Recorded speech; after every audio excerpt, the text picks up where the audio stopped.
आज बजट है और सरकार बड़े बड़े दावे जरूर करेगी, दम भरेगी, लेकिन विशुद्ध रूप से ये बजट जो है दिखाता है कि सरकार ने जमीनी हकीकत से मुंह मोड़ने की कोशिश करी है। पूरे बजट में कोई जिक्र नहीं है बेरोजगारी का, महंगाई का, गरीबी का और कुछ ही लोगों के हाथ में सारे संसाधन होने का। यह अलग बात है कि इस बजट ने सरकार का असली चाल चरित्र और चेहरा सामने लाके रख दिया है। जब बजट प्रस्तुत होता है अगले साल के लिए, तो इस वित्तीय वर्ष का जो असल में खर्च हुआ है, अनुमानित एक होता है और जो असल में खर्च हुआ है उसके बारे में भी असलियत बयां करता है। मोदी सरकार ने कृषि पर, प्रधानमंत्री किसान सम्मान निधि पर, शिक्षा पर, स्वास्थ्य पर, आदिवासियों पर, दलितों पर, मनरेगा पर लगातार पैसे में कटौती करी है। कृषि के लिए कहा था 83,000 करोड़ से ज्यादा खर्चा करेंगे, खर्चा किया मात्र 76,000 करोड़। पीएम किसान सम्मान निधि 68,000 करोड़ खर्चा करने थे, खर्चा किया मात्र 60,000 करोड़। यही नहीं, वित्त मंत्री कहती है 11 करोड़ किसानों को इसका फायदा मिल रहा है। 11वां इंस्टॉलमेंट आया है और मात्र 3 करोड़ 80 लाख किसानों को इसका फायदा मिल रहा है। शिक्षा पर बड़ा दंभ भरा गया था इस साल, 1,04,000 करोड़ रुपए खर्चा होंगे, खर्चा असल में हुए 99,000 करोड़ रुपए। स्वास्थ्य पर 86,606 रुपए करोड़ रुपए खर्चा करने थे, खर्चा किए मात्र 77,351 करोड़। यही नहीं, आदिवासियों के डेवलपमेंट के लिए 4,111 करोड़ रुपए आवंटित किए गए थे, खर्चा कितने किए गए? 3,800 करोड़ रुपए।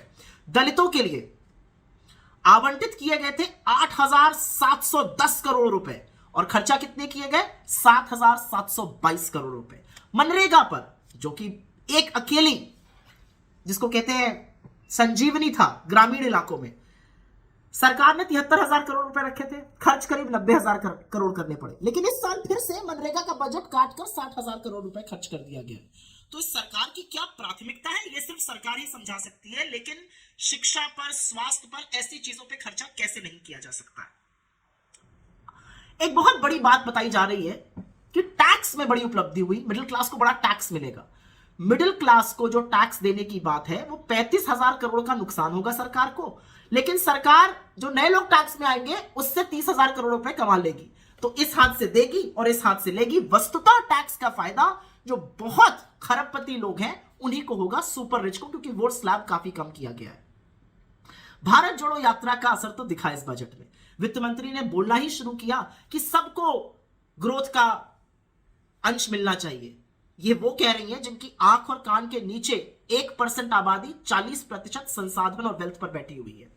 फिर कहा गया 80 करोड़ लोगों को 1 साल और मिलेगा मुफ्त का अनाज। आप देश को इस कगार पर ले आए कि 80 करोड़ लोगों को देना पड़ रहा है मुफ्त का अनाज। वित्त मंत्री ने कहा 2014 से लोगों की बड़ी अच्छी स्थिति हो गई है। भाई कैसे हुई है? ग्रोथ कम हो गई है, इन्फ्लेशन बढ़ गया है, गरीबी बढ़ गई है, लोग सुसाइड कर रहे हैं। सुसाइड करने वालों में किसान है, 30 किसान रोज सुसाइड करते हैं। डेली वेज लेबर, मतलब दिहाड़ी पर मजदूर सुसाइड कर रहा है, ये कहने बहुत अच्छा हो गया। तो बिल्कुल आंख पर पट्टी बांध दी गई।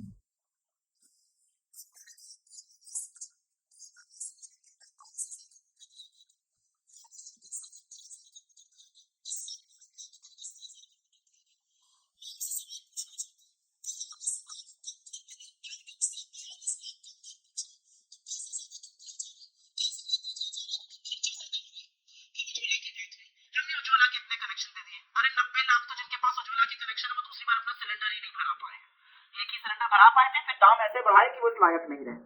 छोटे लघु और मध्यम उद्योग की बात करते हैं तो मेरे कुछ करना चाहता हूँ।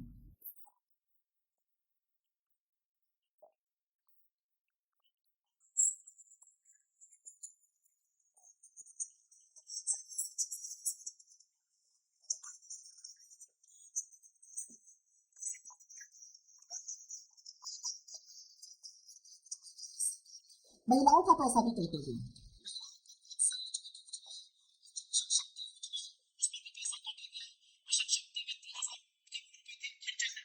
180 करोड़ हुए, वात्सल्य में 1472 करोड़ पैसा दिया गया था, 1100 करोड़ खर्चा हुआ, फिर से वही वाला काटने का हिसाब है। तो मोटे तौर पर इस बजट में ऐसा कुछ नहीं है जिससे कि नौकरी बढ़ेगी, निवेश आएगा और ग्रोथ आएगी। ये बजट विशुद्ध रूप से स्टॉक मार्केट वालों के लिए, खूब अमीर लोगों के लिए, ईवी इलेक्ट्रिक व्हीकल वालों के लिए, ग्रीन हाइड्रोजन एमिशंस, इसका बेरोजगारी पर, महंगाई पर, किसानों पर, मजदूरों पर क्या फायदा होगा, इतना हमें समझाने की कोशिश वित्त मंत्री जरूर करें।